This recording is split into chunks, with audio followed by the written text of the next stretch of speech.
FEU leading by 2 here in set number 3. Both teams 1 set apiece.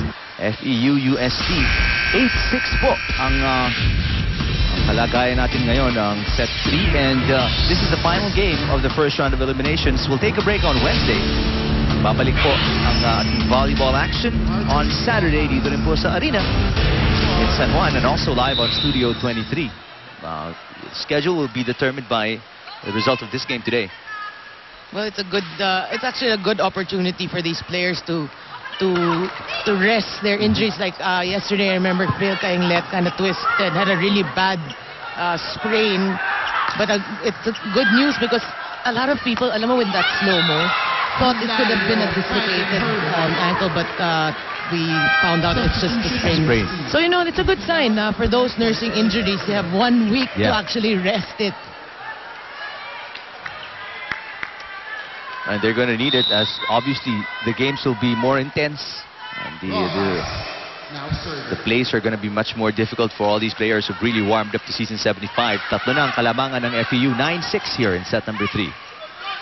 FEU showing their ways. But you know what's nice is you can really, even us here by the panel, we can feel a different FEU squad. No? That win talaga, that first win under Coach Kit, made wonders for the squad. This is not at all the FEU team of the first 2 or 3 games of the season. Not even remotely close, except for the uniforms. It's a totally different, it's totally different team. 4 points na. Make that 5 points na kalamangan ng FEU against UST here. That's the last point, an error from Caballejo on the back row hit. That wasn't even close. Timeout. Pakinggan natin ang UST. Aluhin nyo na lang yung bola. Kasi yung ganyan, nagmumukha kayong... Focus kayo. Sino ba blockin mo yung quicker? Sino nagsabi? Dalawa lang yung spiker nila. Pagtulungan nila yung open sa'yo, gusto mo lang pumalo. Sige, mag-overtime tayo mamaya. 1,000 balls, mapapalo ko sa'yo.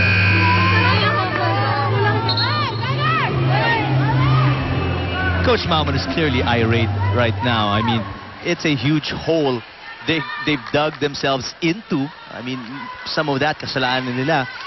Positioning, defensively, and si Carmela nga was pointed out. Carmela Tunay, in the end, palo ng palo. She's not in position defensively. Gusto mo, bigyan kita ng 1,000 balls tonight. Gusto mo pumalo overtime tayo 1,000 balls. Magsawa ka. Well, she has reason to really hit as well. She's got a strong arm. Pero on one end, you've really got to be in position as well defensively. As you take a look at Tunay, sky high for that, and drill a point para sa UST. Stopping that slide they were in.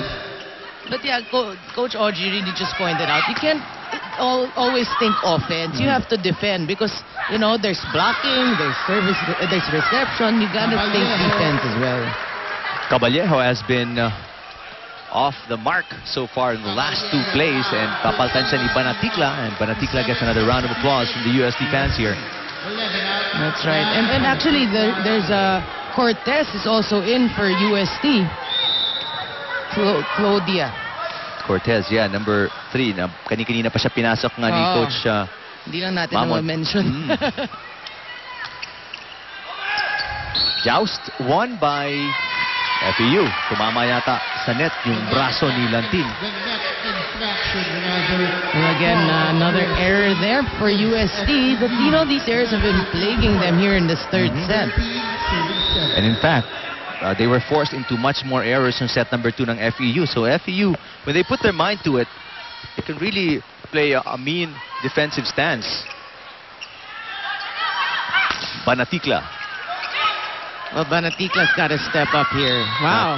Na-tsempuhan yun. Yung tira ni C, na-tsempuhan ni Cortez.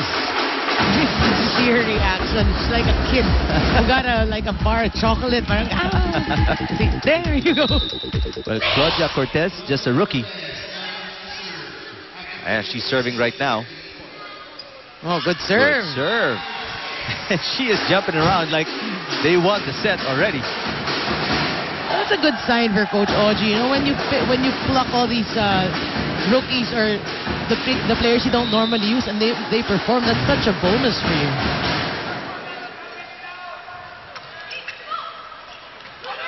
Pasas. That cut shot is off the mark. And ito, 3 straight points if I'm not mistaken para sa UST here. And they are within 3. 10 serving 13. FEU's got to check their unforced errors again because they're giving 3 points against the UST. Pasas. Was that on the line? It seemed like it was on the line, but medyo siguro by an inch it was off. C had the right idea. That's right. Lucky break again for UST. Ito na, yung nabanggit mo rin, no? Error after error para sa FEU, and UST is within 2. Oh, no. Steady serving by Cortez, and Rojas, major error on her part. She let the ball go, but she didn't move out of place. Seemed like it was out of bounds, but it hit her in the arm and went out of bounds. Another 3 point para sa UST. Kaya nag-quick, di ba? Pag-iwalay mo sila. Ha? Kasi nakatutok na rito. Abitin muna, May. Depensa lang tayo, depensa. Abitan, palitan mo si May. Sige lang, May. Palitan mo, depensa, receive ha.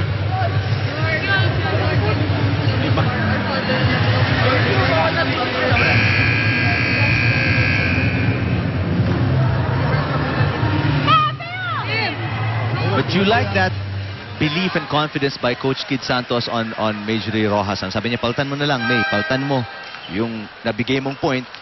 Very confident with her, pero pinasok mo na si Abitan right now as Rojas is in the back row anyway. So Cortez will still serve and will look to tie here at this point. 5 straight points para sa UST. Well, you know, you got to feel for Rojas because that type of error is going to hound you. No, I mean, really. It's going to cause some nightmares. I know. You're going to say, why did I move out of the way? Pero nakabawi ang FEU after that timeout, scoring a point. So they get a little bit of a room to breathe here. 14 serving 12. Set number 3. Oh, Mr. Team.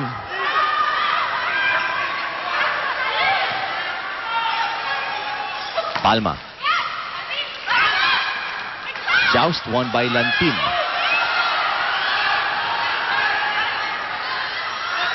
Banatikla. Oh, nice good save by Agno. They go to Vargas. Too strong. FEU asking for a check. Oh, take a look at that. Officials don't have the benefit of this. I don't know. I don't know if it was after the hands went in after. Kasi the hands came down on the ball, pero hindi ko alam kung nakalampas na yung bola. Couldn't see from that angle. Well, the UST gets the point Hindi na rin nonetheless. in-argue ni Coach Kid Santos. He said, let's let it go. So it's 14-13. UST down by 1. Oh, good dig there by Banatikla. Here comes Palma. Free ball para sa UST yon. Ortiz! Score that one. 14 all. Ortiz finally getting into a decisive point. Ito yung different angle nung kanina. Let's see if... Can't really tell. Oh, yun. Tumama. Meron. Tumama. May check Yeah, on that check. ring finger. 14 all. Great slow-mo. Great slow-mo. Direct Abet, thank you for that. So a 3-point nakuha ng UST that time. Oh, another error there by FEU. Yeah, FEU is on a slide. Noreen, UST now taking over after being down by 6. They're up by 1, 15-14. Oh, Rosemary Vargas got to forget again that error. No. As crucial as it may be, what can you do? Wala na eh, oo. Just move on. Palma swiping that. Point FEU. So we are tied again. And ito, nakaikot na si Abitan as you take a look at the Palma point here. Beautiful play. Bumalik na si Major Rojas and she is in front along with Vargas and Palma. So plenty of choices for Giselle C. That's not Giselle C. That's not Rosemary Vargas and Giselle C. Serving. Oh, another error by UST. And with that, lumamang uli ang FEU 16-15 in set number 3.